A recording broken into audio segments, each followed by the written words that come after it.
The Geek Speak Show is produced and distributed by 22 Creations Multimedia, LLC.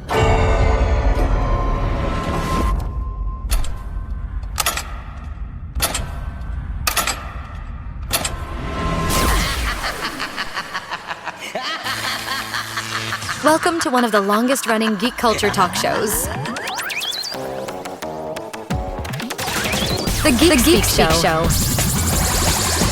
The Geek Speak Show has been speaking geek since 2010. What is Geek Speak?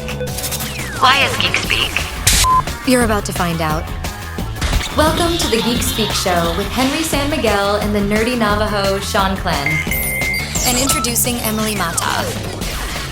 Hey everybody, welcome to the Geek Speak Show. What a weekend, huh? If you're into football, that is. The teams are set for Super Bowl 60 in a couple of weeks. If all you care about are what the trailers or the commercials are going to be during the Super Bowl, those are set as well. Something else happened last week, more closely associated with what we talk about here on the show. The NAMM Show, NAMM, took place at the Anaheim Convention Center. Think of the NAMM Show, if you don't know what it is, like kind of like WonderCon or Comic-Con, maybe not to that size, but only instead of comic books or films or or cosplay, all the stuff that we talk about, it's all about music, making it, producing it, and enjoying it.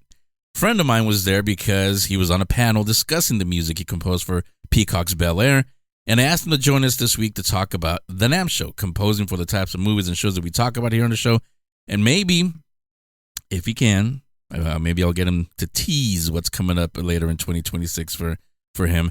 Some of you are going to remember him. For others, this may be your first time hearing him on the show. Whichever it is for you, let's welcome back Jacob Yoffee to the show. Welcome, Jacob. How are you? Doing great. Thanks for having me. Yeah, thanks for coming back on. So, really quickly, recap what the panel that you were on with the NAMM. What did you talk about on your panel? It was called From Script to Screen, and it featured Morgan Cooper, the creator, showrunner, and director of Bel Air. Easy McCoy, who's the artist who wrote and produced the theme song for Bel Air called Deja Vu. And then my co-composer and music partner in general, but we both co-scored the series. So it's four of us, and it was led by Marcus Manderson, who has a music sync company called Syncrets to Success. I like that. And we name. just kind of discussed like that, our kind of like how we came to the show. There was a lot of people interested in composing for, TV and film. So it was kind of like, how did we get into it? How did we work with Morgan and the other showrunner, Carla, on developing themes and all kinds of stuff. Just a lot about just kind of like filmmaking in general. Yeah, I'm going to actually have you talk about that in a little bit, but I think I've asked you this before the past times you've been here, but now that you have two iconic shows on your resume, The Wonder Years, you also composed for that show, now Bel Air, based on the Fresh Prince of Bel Air. Mm-hmm. I know this is kind of like asking a parent who's your favorite kid, but did you have more fun composing one or the other, and why? It's really tough. I mean, both actually were so steeped in like a signature sound. The Wonder Years was all live. We recorded live players for every episode, almost weekly, and it was very like old school R&B, jazz, and soul, and I'm a former jazz musician, so that was like. I got to call a lot of my old jazz musician buddies to play on that. We recorded in New York. And then Bel Air is like very, very steeped in hip hop, alt hip hop, modern neo soul. So, I mean, it's just like such two different worlds. And a lot of it's like programmed in the box in Bel Air. So it kind of like almost like two different sides of your creative brain. So I really honestly struggle to pick because they're just such different experiences. Also, Bel Air was on a streamer, and Wonder Years was on broadcast television, so like totally different. It's hard to even classify them as like the same type of job. Yeah, but sorry to give a lame answer. No, that's actually fine, and that's what they want to hear, and that's what I want to lead to. Actually, be it musically. How do you work on not just these two, but on shows that are let's say sci-fi or horror, or comedy. And when we hear sci-fi, horror, or an iconic show like Bel Air or Wonder Years, we immediately hear a sound. We hear the theme. We hear the background music. So how do you, as a composer, how do you approach it without just copying what's come before? Yeah, that's the biggest challenge, right? Especially when it's kind of based on a very famous IP. You want it to stand on its own while still paying homage, to the original. You want to have respect for that. Especially the projects I've done with Rowan, we kind of take this process that he used as a music producer, which is to have what we call camps. And really all that means for us is like when we go to start a new project or demo or pitch to get a new show, we create a bunch of music just based on discussions or maybe a brief that we get from the network, the director, producer, whoever's involved. Or often we'll just write a bunch of music, almost like an album that's instrumental that we may not even plan to release, just to kind of like sketch, just to get a lot of ideas out. And so for Bel Air, we did that. Like when they first started talking to us about the show, I think we created like 40 or 50 just sketches, you might call them beats, little theme ideas. It could just be one or two instruments. It could just be drums. You just have to start like kind of feeling your way through. One of the metaphors we got from a director was like, anytime you start a new project, it's like a dark room you can't see in. So you just have to kind of blindly feel your way around the room till you touch the back wall. And then you start to kind of get the dimensions. And it really is like, it's not really possible, I think, to kind of like cement each note you write as being like, this is what it's going to sound like. You kind of have to throw a bunch of stuff against the wall and see what the editors respond to, the directors, the producers, what works to picture. Sometimes you've got a great idea musically, but it just doesn't gel with the actors' performances. So you just have to be malleable and have like almost endless ideas. Sounds fun, but I'm sure you told them this on the panel. It's actually work when, I know everybody dreams like, I want to work on this movie or on this show, but it's actually work when you really break it down like that. Yeah. Actually, for the finale, the last two episodes of Bel Air, we treated them like a feature. And we actually recorded a bunch of live players, and we spent like a couple days recording musicians, and we were like, oh man, this is going to work great. And then like none of it worked. Like we tried doing it to picture, and it was just like too strong, too much here, the word was just too this or too that. So we ended up having to rewrite like almost all of it. And we were happy with where it ended up, but it was like, man, there was like 6 or 7 weeks that was like really hard, just like really pushing hard. It was like working on features. To finally get across to the finish line. Of course, when you watch the show, you just watch it. You're like, yeah, cool. Like you don't realize like the blood, sweat, and tears and all the stuff that ends up on the cutting room floor. Yeah. As you were saying, I was thinking, I was running back through all the times we've been on.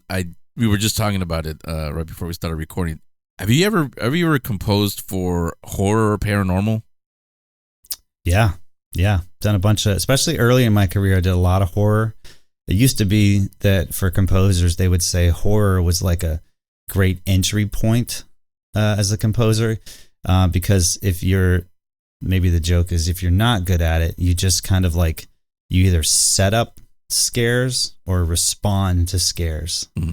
So like as a composer, it's like, it's kind of easy to like do a cue because you're either like creepy crawly or, then lead up to the scare and then you respond to it, or like your action cue. It's like very, very straightforward for what you got to do.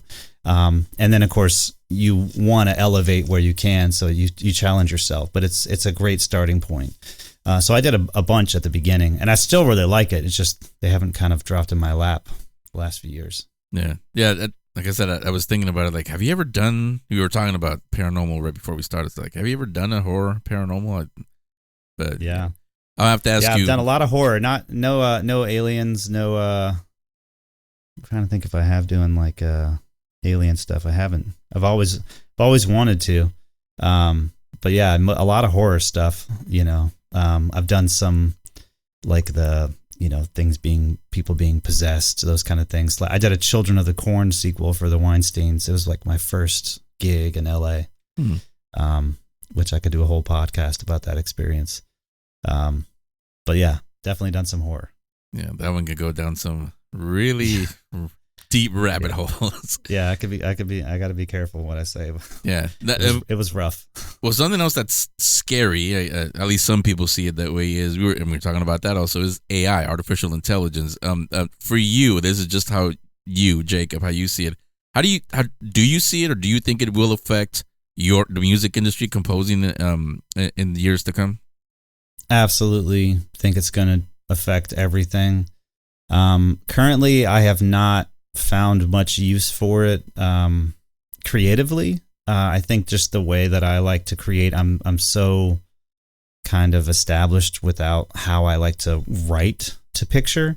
But I have, there's been a few situations where I've had to replace like a needle drop for a small indie project here or there, and they just don't have the budget and literally need it to be turned around in minutes. So you can use AI elements, which is really fascinating, where you can like put a melody in, you can sing your voice, lyrics and all that, and then it can reimagine it with a different voice that isn't me and actually sounds like they can sing. So there are some uses already, and I feel like it's going to keep developing. And I don't think there's anything, as far as scoring to picture, that I personally have found of great use yet, but I fully believe that it's coming. And unfortunately, I foresee a future where, you could have a person whose job it is to edit all the footage and provide all the audio and the sound design, and they'll use AI and do this. And I think there's going to be a lot of lower level, like reality show projects that utilize that in the future. But I do think there'll be higher level films like Dune and The Odyssey that are always going to want the bespoke traditional method, and I think we'll find more value in human crafted things. And it's just going to be different. Like if you watch a TikTok reel, I don't think anyone cares if a TikTok reel has a piece of music that a human made, but Christopher Nolan film, you want that to be like a real deal thing, right? Yeah. That's my thinking. Yeah, I hope you're right. I hope we never get to the point where instead of you, a composer, we have a prompter to create the music and everything else. Yeah. I think it's going to be there. It's sort of like, there's a huge, multi-million, if not billion dollar industry with music licensing, right? You have like these libraries, like people use production music libraries all over the industry. And when that first started entering, people were really upset this is going to take jobs from composers, and it did. But a lot of those jobs, I don't think people minded. Like if you have a reality show where there's a different piece of music every 7 seconds, it almost is better to have a library do that. And I just think that those types of jobs are going to go to AI really quickly. But I do think that, there will be the higher end clients that want the real deal thing. You just have to, honestly, it's more pressure on the composer. You have to be so good that it's worth it to hire a human over using AI. Yeah. Now, two last things real quick before we wrap it up. Let me go back to the NAMM Show. I was actually kind of surprised at how many people had no idea what the NAMM Show is or that it was even happening. I knew about it from when I was in music grade. I was told about it. I think I attended a couple times. But for those that don't know, may not be aware, what is the NAMM Show and why were you there other than just for the panel? Yeah, the quick ways, it's like the Comic-Con for music and music instruments.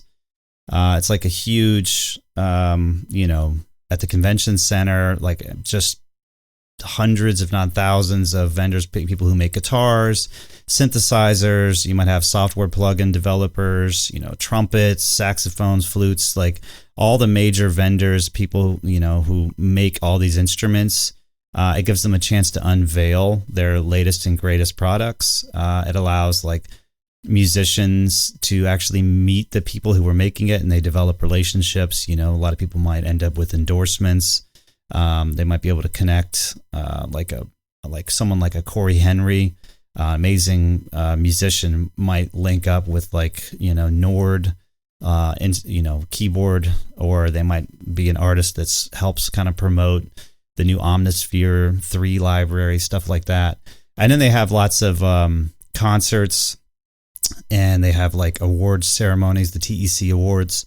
And then like this year, Billy Corgan, lead singer of Smashing Pumpkins, like he got a tech award and gave a concert. So there's like, it's like a big, almost like nerdy music event with like a lot of the nuts and bolts of the industry, where everyone gets to kind of meet and collaborate, and just kind of, just like really socialize and network.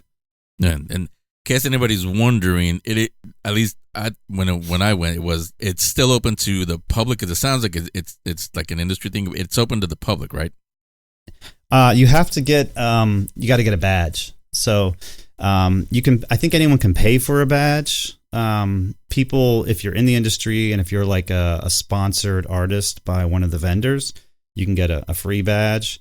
I spoke on a panel, so I had a free badge. I'm an endorsed artist with a couple companies, and so in the past I've gotten free badges to come in, and then you can bring a guest, but you can't just walk up. And I think a badge is like $150. So even if anyone could come, I don't know if anyone would want to pay that much. But yeah, I think if you want to get in, there's a way. You just might have to pay for it. Yeah, well, I mean, I would say if you really enjoy and love music, whether you're making it, listening to it, yeah, this is definitely something you want to go to. If you like we said, if you like going to Comic-Con for what it is, this is basically what that is, but for music. So I'll put a link to it. I mean, it's also wild. Like, I mean, every year I've gone. I think he was here this year. I didn't see him this year though.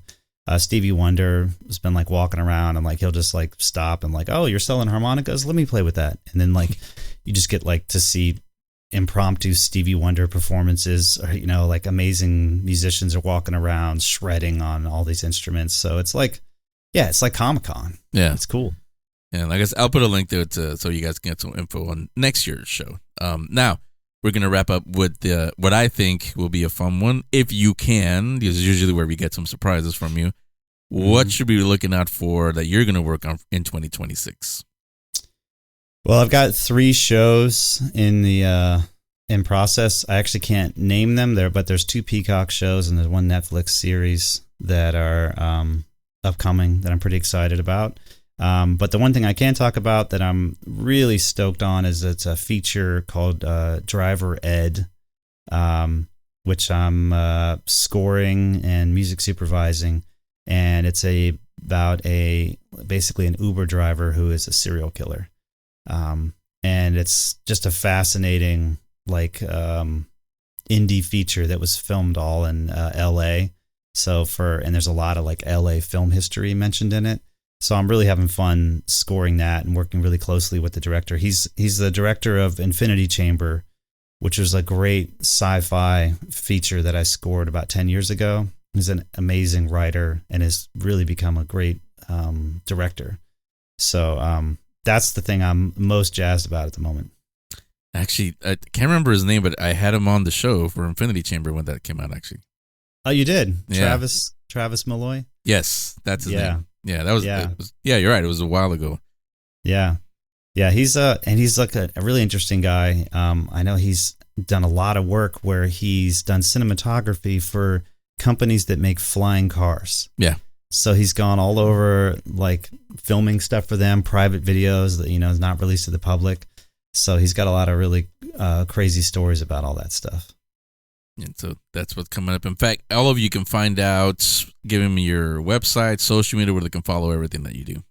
Yeah, I would say Instagram's the best place to get the latest and greatest. I'm at Jacob Yoffee, JACOBYOFFEE. My last name's like coffee.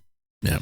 And as always, links on the show description. Jacob, thanks a lot for coming on. And sorry we missed each other. You were doing the NAMM, I was doing some other stuff. But we will definitely catch up. I don't know if you're going to be here for WonderCon, but if you do Comic-Con again, we'll catch up there. Definitely.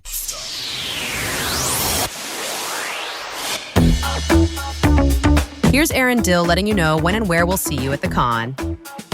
Hey everyone, I'm Aaron Dill, and here's what's taking place for the week of January 29th through February 4th. CreepyCon 2026 at the Ontario Convention Centre is on January 30th and February 1st. Comic-Con The Cruise Volume 2 sets sail on January 30th from Tampa, Florida. LumaCon 2026 is on January 31st at the Petaluma Community Center in Petaluma. This is a free comic convention for youth that celebrates creativity and literacy for all. Cal Comic Con is on January 31st and February 1st at the Hotel Farrah Anaheim in Orange, California. VerseCon 2026 is at the Scottish Rite Center in Sacramento, also on January 31st and February 1st. And you don't have to be Scottish to attend. Finally, Gallifrey 1 2026 at the Los Angeles Airport Marriott is on February 4th through the 8th. If you missed any details or dates, no worries. Head on over to thegeekspeakshow.com and click on the events tab for a full listing, including links.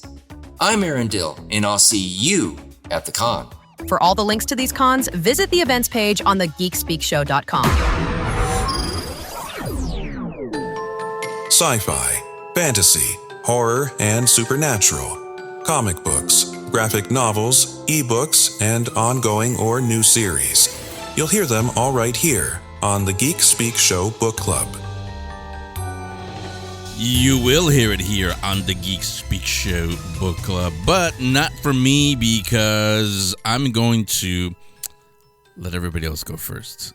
Flip a coin, or whoever wants to jump in. Who wants to go? Who wants to share their book first? I'm going to vote Shanclen to go first. Is it a tie if I vote? Never mind. I'll go ahead and take my first one. So everybody knows, long story short, starting getting into books and everything. I started reading comic books, not big books, colorful books. That's what I like to read.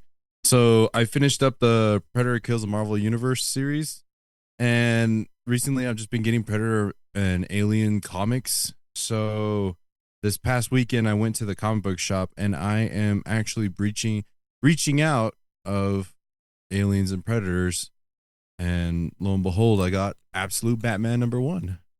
So yeah, I was going to jump in and say, if you notice, he's actually even jumping out of Marvel. He's going to DC now. Yeah, I'm gonna have to see, Henry. I'm gonna have to see how this goes. You know, like going from Marvel to DC.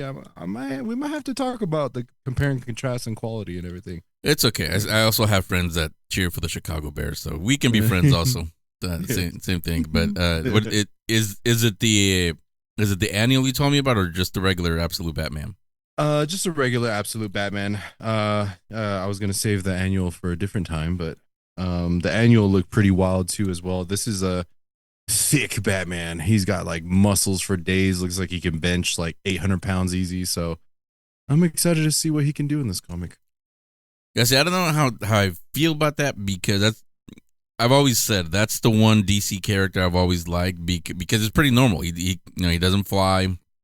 He's not bulletproof like Superman, like all the rest of them. He can't talk to fish like Aquaman. He's not super fast like Flash. I always said his superpower is his billions, because especially today, if we had billions, can you imagine the things we could do with $1 billion? Mm-hmm. Probably not what the ones that do have billions of dollars are doing. We'd probably do something better, but that's just me. Emily, what's your book? What do you have? So it's in the same realm. It's also DC. But what I found funny is that you didn't mention the only girl in the team, which is Wonder Woman. Oh. But that's but that's my book. So my book is Wonder Woman: The True Amazon by Jill Thompson. So it's all written and drawn by her. So it's a really beautifully illustrated book, all done in watercolor. But what I love about it most is that it's a really different take on Diana's story, where Diana's basically like the spoiled, rotten child of the island. And so she's not humble, she's super spoiled, but that's kind of like her origin story, where she has to learn how to be a hero and how to put others in front of herself and her own ego. Sounds like those billionaires I was talking about that don't know what to do with their billions. But this might sound like a dumb question, but again, not that I don't like DC, I just don't read a lot of DC comics. Is this a one shot or ongoing, or what is it? So for my book, it's just a one-shot. It's a full-on graphic novel. So it's just like a one-shot of her story. I don't think I kind of wish she does like a follow-up book about her story, but also it's kind of nice where it leaves off. I won't give too much spoilers about it because I highly recommend everybody to read it. It's just one of my favorite artists, so everybody pick up a copy. Yeah. And if you're wondering, well, where do I get it? Well, it's pretty easy. One, your local comic book shop. I always say support them. But if they're not there, ask them politely to order it for you. And I have links on the website, on the book club section. Just click on it. You'll see it there. Now, what's my book? You might be asking. And if you're not, I'll tell you. I don't have one. Well, I don't have a book this week. I do, but I don't want to mention it yet because I'm not finished with it. There's been a lot of stuff going on. Almost done. That and also the fact that I'm saving it because when I do finish it and I do tell you what it is, you're also going to hear the author on the show. It might be one of our first interviews that we do this year with an author. So for that reason, I don't have a book. I mean, I do, but I don't. But you know what I mean. However, I was going to wrap up the show here, but one more thing, as someone used to say a long, long time ago, one more thing that I do want to, it's a surprise actually. I didn't tell them I was going to do this. It's going to be something fun. But before we do that, Shanclen, before you start reading the Absolute Batman again. Yeah. Are you ready to tell everybody what's been happening in geek culture? Yes. Skorin. Aho, young warriors. Get ready to receive the teachings. This is Nerdy Navajo News. Here's Shanclen. Oh, yeah, hey everybody, my name is Shanclen here with the Navajo Nerdy News. Yes, I'm back here for another week to give you guys all the updates in geek culture. While doing some interviews for his latest film, Send Help, Sam Raimi told Dread Central that the new Darkman movie is officially in the works. According to Sam Raimi, there is a script and 2 great directors in line. Those directors are Brian Netto and Adam Schindler. They first worked with Sam Raimi on 50 States of Fright, which led him to producing their next film, Don't Move. Raimi says that the only thing stopping them going forward into production is, of course, financing, as is usually the case with any production. Well, good luck. I hope you guys can get some financing for that. Now, on to the next story. Got some sad news for everybody out there from the comic book world. Artist Sal Buscema has passed away at the age of 89. He was just a few days away from his 90th birthday. Sal was the artist with Spectacular Spider-Man, Rom, Space Knight, The Incredible Hulk, Captain America, Nova, and New Mutants before leaving Marvel in 1989 and moving over to DC Comics. For DC, he worked on The Creeper and Batman. He returned to Marvel in 1999 to work on Incredible Hulk and later became a regular artist for Spider-Girl through 2011. After that, he was mostly retired, although he continued to work on and off for the rest of his life. Sal is survived by his wife and their 3 children. Finally this week, as you see what's happening in the world, you might think to yourself, why not leave this world entirely? And no, not what you're thinking. I mean, like on vacation. Because that could be a possibility, as a startup company called Galactic Resource Utilization Space has opened applications for a luxury stay on the moon at a luxury moon hotel with a target of opening of 2032. Now, that's not just a flyby. It's an actual extended stay with surface exploration, driving across the moon, sightseeing, and even golf played in low gravity. That just sounds expensive. How expensive, you might say? Now, if you're interested in it, it'll cost you $1,000 just to apply. With vacation packages starting at $250,000 up to $1 million. Still think leaving the planet is a good idea? Sounds like you'll be surrounded by the ones who caused the problems on the planet to begin with. Man, just imagine having that much money to just throw away like that. Anyways, that's what's happening in the world of geek culture. I shall see you guys next week. Hook on it. Now that you have heard the stories, you may continue on your journey, the journey that is, listening to the rest of this Geek Speak Show episode.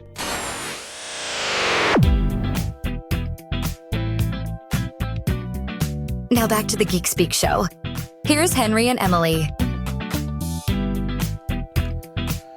And Shanclen too. We're all here. And like I said, I didn't tell them what it was going to be, but I want to end the episode today with doing something fun. It's a little repeat. We did it last year. We did it first. We did it last year on the Geek Speak Awards show. The finale we did on the awards show. We're gonna finish kind of like that. Shanclen hasn't mentioned it in any of his Nerdy Navajo news, but the Oscars, I don't know if any of you noticed, the Oscars are trying to be cool with those of us that love comic books, horror, sci-fi, and genre films by nominating movies like Sinners, Zootopia, and a lot of our films for this year's Academy Awards. Our films, not the boring ones, our films. That's cute, but as long as I've been on this planet, there has been an award show that only gives awards to our movies and our shows. And that's the Saturn Awards. This year they're going to take place on Sunday, March 7th. And yesterday, the Academy of Science Fiction, Horror, and Fantasy Films announced the nominees for the 53rd Saturn Awards. Now I'm going to read them out. We're going to kind of play the same game we played during our finale. You two get to pick who the winners are. If there's a tie, I'll play a tiebreaker. Some of these are going to be pretty obvious, so I'm not expecting any ties. But we'll see. We'll see what happens. So let me get the list out. Let's start with their nominees for the best science fiction film. The nominees are Avatar: Fire and Ash, Begonia, Jurassic World: Rebirth, Predator: Badlands, The Running Man, and Tron: Ares. Which one do you two pick from that list? I think I have to go with Avatar, Fire and Ash. I'm gonna have to go. Pretty sure everyone knows which one I'm gonna go for. Predator: Badlands. I'm kind of shocked, actually. I didn't think you were gonna do that one. But, yeah, I was. I haven't seen some of those on there, but yeah, as far as for kind of what I heard on the news and stuff, maybe I don't know. We'll see. I heard that most of those are pretty good, but Predator: Badlands is definitely gonna be the cherry on top for me. I would say there are some missing. But then I realized, wait, this is science fiction specifically. It's not like overall general films. So science fiction, that's what they picked. Out of these, I would go with probably Badlands also. Best fantasy film: Freakier Friday, Hamnet, How to Train Your Dragon, The Life of Chuck, Lilo and Stitch, the live action one, and Wicked for Good. How about that one? I know these are hard picks. I'm like, there was another How to Train Your Dragon. Oh, the live action one. Yeah. Okay, I was gonna say. I was like, how did I miss that? I'm gonna have to go with that one. I didn't watch it, but I heard some really good stuff, and some of the clips that I did see looked really, really good. That's twice. Like Wakanda, we don't do that here. You know, when you go to a restaurant, I don't have other people taste the steak for me and go by what they say. You gotta watch these movies or shows before you say you liked it or hated it. I haven't. I'm gonna be honest. I didn't see any of those. You can say pass, you know. Read that list for me again one more time. Freakier Friday, Hamnet, How to Train Your Dragon, The Life of Chuck, Lilo and Stitch, and Wicked for Good. The only one I did see was Lilo and Stitch, but I didn't like that one. I guess by default, Lilo and Stitch, because that's the only one I did see. Emily, how about you? Okay. I think I'm going to have to go with Wicked for Good. Yeah. Well, with this list, I would actually give it The Life of Chuck. That was, I don't know if you guys thought that actually starred Tom Hiddleston, Loki. I would put it as, I would consider that one fantasy more than the other ones. I know you watch these, and it's not The Lion King. Those of you, if you know, you know. Best horror film: 28 Years Later, The Conjuring: Last Rites, Final Destination: Bloodlines, Frankenstein, the one on Netflix, The Monkey, and Weapons. I'm gonna have to straight out say Frankenstein. That's If we're gonna be going on the rules of what we saw, weapons. Okay. What were you gonna say, Emily? Oh no, I was gonna say right off the bat, that's my answer. I'm a huge Del Toro fan, so and I really loved this movie, so I'm like Frankenstein all the way.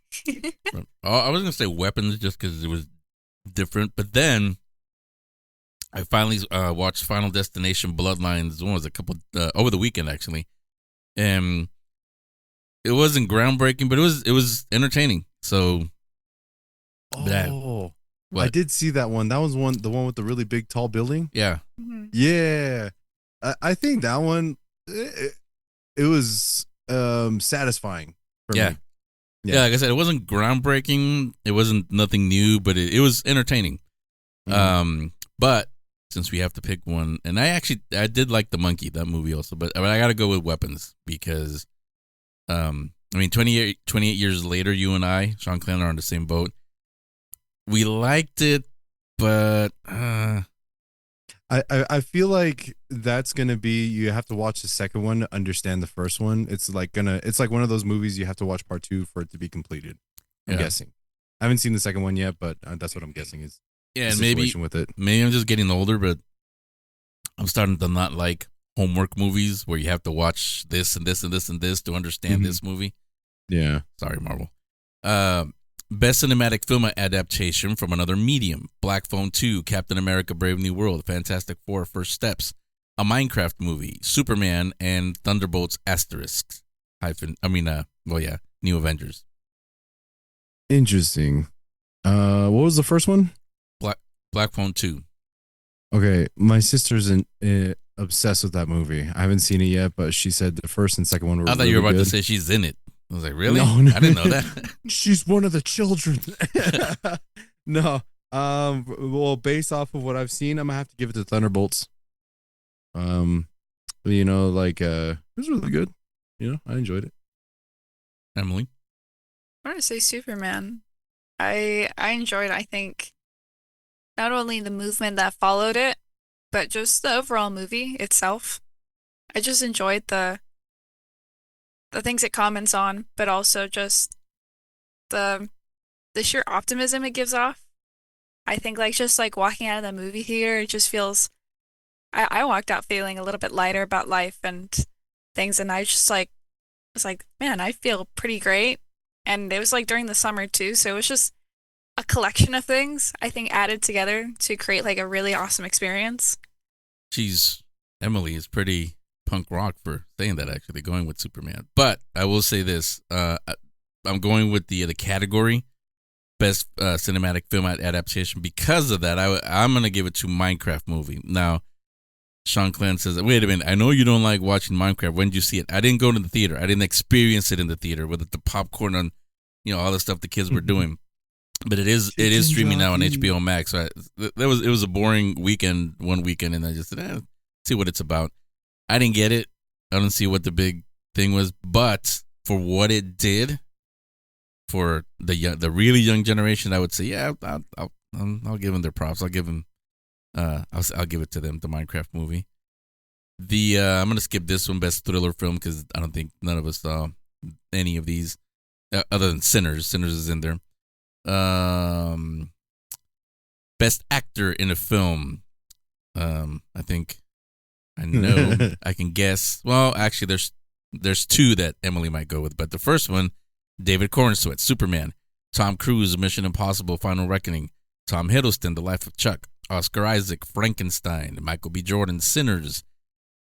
Somebody Here's Best Friend. Pedro Pascal, Fantastic Four: First Steps, and Sam Worthington for Avatar: Fire and Ash.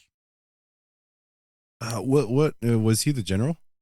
No, he's what's his name? Sully. Sully, is that his name? Jake Sully. Okay. Yeah. Yeah. I was thinking Sully from Monsters Inc. That's why, wait, is that his name, or I think the wrong movie? But yeah, that's his name too. Yeah, that's who he plays. Out of all these, I'm gonna have, even though I didn't watch it, this is one of those things. It's I didn't watch it, but I did see a lot of the behind the scenes on how they did the movie. I'm gonna have to give it to Tom Cruise for this one. Okay. He does a lot of wild stuff with the Mission Impossible movies. Now, we don't do video, but I don't know if you were watching. Emily, I could see she was struggling because as soon as I said David Cornstalk, I was like, okay, I'm going to go with that. But then she heard some other names, so I know it's a struggle, but what are you going to go with? It's such a struggle right now. It's such a struggle. I'm like, okay, David Courtney, you just named like all the three of my guys, three of whom which it's going to be so hard to pick one. Can I pick three of them? Can I have multiple picks? Okay, but you got to tell us why. Okay. David Cornstalk, I think, really fills in the shoes of Superman when it comes to this, like, there's moments that I've saw, like, behind the scenes where, I think, what was it? There was a scene where he was talking to Lex, and he's talking to James Gunn about this scene. He's really trying to understand his point of view of where Superman is coming from and how to engage his sort of, like, fear, but also overcoming that and what's sort of going on in the movie. And I just really enjoyed some of the conversations that he's had with James and overall trying to understand this character. Oscar Isaac, I think, plays mad scientist really well. It's sort of fun watching him, and the whole time after I watched Frankenstein, I was like constantly like nitpicking the movie, just like little things of like, I wouldn't say critiquing, but there's so much detail and stuff when it comes to understanding this sort of man-child that he's playing. And so I found that really like intriguing. But of course, Pedro Pascal plays a dad so well in everything he does. He's always playing a father, and I think he just does that like very well every time he does it. You can almost argue not a good one because he always seems to lose the kids, but so be it. Jedi. So those are your three? What'd you say? Let's go golfing, Henry. You have to remind me. Best actress in a film. Hold on, wait, I went too far. Here we go. Best actress in a film. Rachel Brosnahan for Superman. Cynthia, does she pronounce it Erivo or Erivo? How does she pronounce her last name? Does anybody know? Wicked for Good. Enrivo? I think it's Enrivo. I think so. We'll go with that. Thank you. Elle Fanning, Predator Badlands. Julia Garner for Weapons. Vanessa Kirby for Steps. Zoe Saldana, Avatar, Fire and Ash. And Emma Stone, Begonia. I'm going to go with Fire and Ash. I don't know exactly which one it is, but all the female actresses in that movie killed it for that one. I think I'm going to go with... See, I was in between Superman and Fantastic Four, Vanessa Kirby, but I'm going to lean more into Vanessa Kirby because I feel like she really stole the show when it comes to the movie itself. I felt like out of everybody else, she just like, anytime she's like on camera or like in a scene, she just completely steals the show, and I just like absolutely adore how she plays her character. Okay. This one I actually don't have any of them because all of them were, none of them stood out, I would say. Kind of not like the best actor. There were some outstanding performances there. It was a little tougher. This one, they were all okay, really. See, that's why they would never ask me to judge this thing because I would give it to everybody. It doesn't work that way. We'll skip a lot of these here. Let me go down to TV, and I don't want to be here for another 9 hours. But let me go to TV. Best science fiction TV series: Andor, The Ark, Foundation, Severance, Silo, and Star Trek: Strange New Worlds. I'm gonna go Silo. I'm trying to think about this. Have I watched it? Well, you watched Andor. We talked about it once. Yeah, I'm like thinking about like which ones have I seen because I haven't seen Star Trek. So since I'm going off of what I've seen, then I guess I'll go with Andor. Yeah. And I mean, no question, no surprise here. I'd definitely go with Strange New Worlds this season. Best fantasy TV series: Anne Rice's Mayfair Witches, Ghosts, The Librarians, Next Chapter, Outlander, Stranger Things, and Wednesday. haven't seen any of those, but I'm gonna go Stranger Things. I haven't seen any of them but Stranger Things, but I don't want to give it to Stranger Things. No, go ahead, Emily. No, go ahead. I'll say I'll give it out of all those, I'll give it to Stranger Things too. Wednesday, I'm assuming it doesn't say season 2, but I'm assuming they're talking about season 2. Wasn't the same as the first season. It was that was very lazy writing. So yeah, I'll give it to Stranger Things for that one. This one, I think Shanclen and I are gonna agree on this one, but let's see. Best horror television series: Anne Rice's Talamasca's Secret Order, The Institute, The Last of Us, AMC's The Walking Dead, Dead City, Yellow Jackets, and still the show, It, Welcome to Derry. It's between two for me. It's The Last of Us and I'm gonna have to go It, because Last of Us, some performances inside of that show pissed me off. Others I really, really loved. It was like I either really loved it or I really hated it. It was in the story. She was supposed to kill him. Yeah. But yeah, It, Welcome to Derry is gonna be my pick. Yeah, I'm gonna go with It as well. Yeah, I mean, for me, like I said, no question, not even close. It, Welcome to Derry. Best new genre television series: Alien Earth, Outlander, Blood of My Blood, Pluribus, Robin Hood, Spartacus, House of Asher, and Star Wars Skeleton Crew.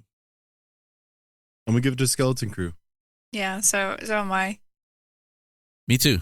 Yeah, I mean, we talked about it when the show was on live. I almost gave it to Alien Earth until that finale. I said, what a dumb ending.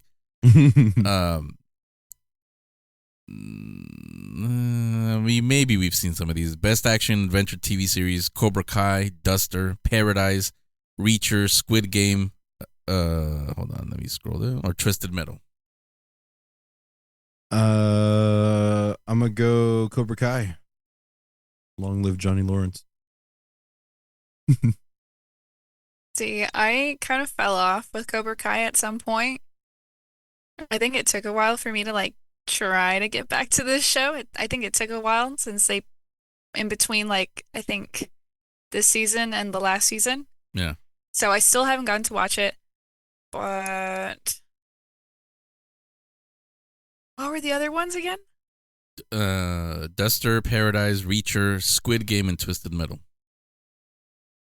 I'm gonna go just cause I'm just gonna say Squid Game. Okay. This was season 2, was it? Or 3? Yeah, season 2. Yeah. I think it was either episode 1 or episode 2. The guy that would recruit players. That scene he had with the main character, that his performance in that one scene deserved an award. If there was just any supporting character for Squid Games, I'd give it to him. But for this one, yeah, I'm gonna go. Yeah, that was the not the MTV Awards. What was the other awards show? Was it the Spike TV Awards? They used to give it to Best Kiss, Best Explosion, Best. They would probably give it to that one. Mm-hmm. But with this one, I would go with Paradise actually. And I will say, if any of you listening have not watched Paradise, you are missing out on one of the surprise hits from last year. So season 2 is coming soon. So on Hulu, watch Paradise before season 2 comes out again. We don't do that here. But here we go. Best superhero TV series: Daredevil, Born Again, Gen V, Invincible, Ironheart, Peacemaker, or The Sandman. You said superhero? Mm-hmm. Oh shit! Okay, the Penguin wouldn't be in that one then. I mean, it should. It is based on superhero. If I could, I would choose Penguin. Yeah. I don't know why I didn't have it. When did season 2 come out? Was it last year or the year before?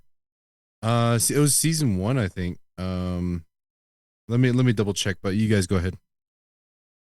Yeah. Well, you got me thinking, because if you remember, you and I, not last year, the year before, we saw Colin Farrell in Hall H. That's what I was saying. When did it come out? The year before. 2024. My bad. Okay, that's why it's not in here. Yeah. We were about to badmouth the Saturn Awards, and they invited us to go cover it too. I know it was at the end of the year 2024, so September 19th was when it first started. Yeah, Emily, who would you give it to here?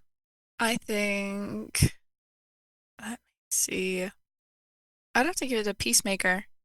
I think this season was really like a little bit like off kilter, like something that like it just took me right by surprise the whole season. I like knew me and my friend would go back and forth about it, like, oh, did you see this? Or like, wait, what's going on? And I just really enjoyed like how almost by surprise it took me. So I enjoyed that. Did you say something or no, Shanclen? I don't think I've seen any of them. Okay. But I'll go Peacemaker 2 because John Cena. In that one, I'll give it to Daredevil, Born Again, because that one actually was surprisingly really good. Best TV presentation or limited series: The Beast in Me, Black Mirror, Murderbot, Nautilus, The Pit, The Walking Dead, Daryl Dixon. The Pit. That's the one with the most deadly, or like the most it's like an emergency room that's like the most busiest. Yeah, it was a really good show. I don't think I've seen any of these. Now that you name them, I'm like, I don't think I've seen any of them. Yeah, the only two that I did watch is Nautilus and Black Mirror. I would give it to Black Mirror between those two. Nautilus started okay, but then it lost me. You know, I always say I give shows 3 episodes to keep me or lose me. By the second, it lost me. So I'll give it to Black Mirror. It was actually pretty good this season. Best animated television series or event: Creature Commandos, Harley Quinn, Marvel Zombies, Predator, Killer of Killers, Star Wars Tales of the Underworld, Your Friendly Neighborhood Spider-Man, Solo Leveling Season 2, or Rise from the Shadow. Predator, Killer of Killers. I'm going to go with Spider-Man, Your Friendly Neighborhood Spider-Man. Yeah, I'm going to go with Predator also. Best Actor in a TV Series: Sterling K. Brown, Paradise, John Cena, Michael C. Hall, Sam Heughan, Diego Luna, Norman Reedus, or Adam Scott. I feel a bit biased, but I'm just going to say Diego Luna. No comment. I would go here. I would give it to Sterling K. Brown, actually, from Paradise. Again, like I said, if you haven't seen it, catch it before season 2 returns. You will love it. Best Actress in a TV Series: Kaichona Balfe, Outlander, Millie Bobby Brown, Stranger Things, Sydney Chandler, Alien Earth, Britt Lower, Severance, Melissa McBride, Walking Dead, Jenna Ortega, Wednesday, and Rhea Seehorn, Pluribus. Alien Earth, the Alien Earth one for me. Wait, who were the first two again? Kaichona Balfe, Outlander, and Millie Bobby Brown, Stranger Things. I'm going to go with Millie Bobby Brown. Okay. And here me too. Millie Bobby Brown for Stranger Things.